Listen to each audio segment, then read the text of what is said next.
All right, good afternoon. I'm going to walk everybody through the process as it's been going on so far at 35th and Michigan, so everybody can kind of dispel some rumors. We were pretty clear on what we expected members or hoped members were going to do. Seems to be 50-50 at this point. Um, Again, it's your personal decision what to do, but the process is going to go like this.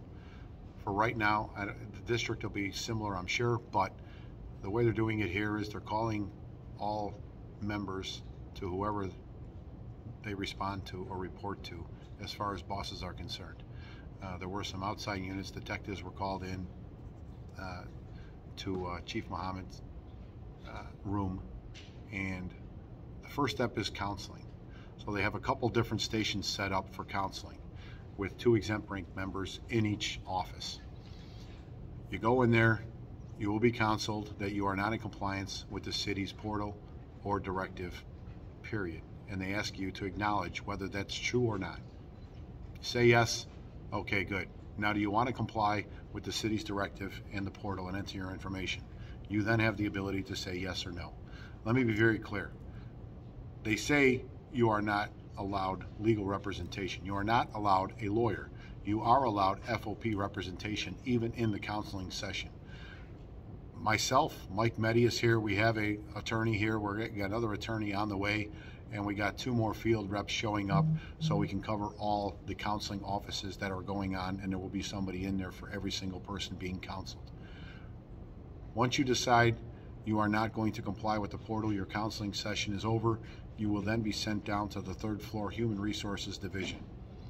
You will be given another opportunity to comply with the portal at that point. If you refuse to comply with the portal, they are immediately stripping you of your police powers, taking your star, taking your ID, and putting you in a no-paid status, and you are getting duty restriction forms just the same as everybody's gotten when they get stripped. You will then get in a line and you will go to the ordering line.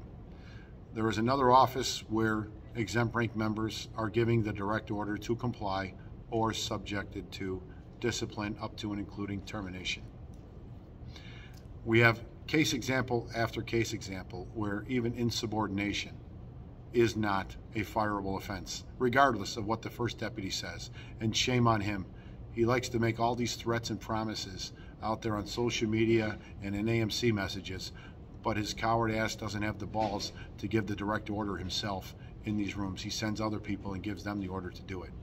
Shouldn't anybody be surprised? And the superintendent, yet again, is nowhere to be found.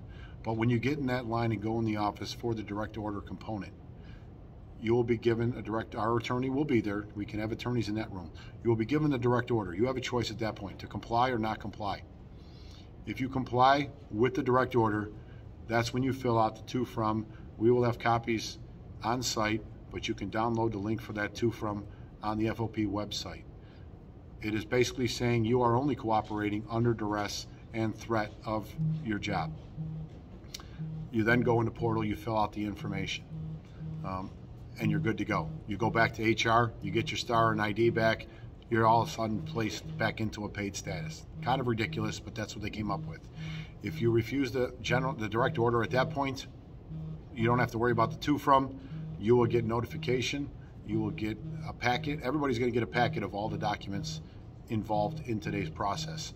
But you pretty much, you go home at that point. You're in a no-pay status, and there will be a CR generated against you, and we'll deal with those as we go along. I hope that kind of walks everybody through the process. I'm going to get back upstairs. I just wanted to dispel some rumors. But lastly, all I'm going to say is hold the line if you can hold the line. Have a good day.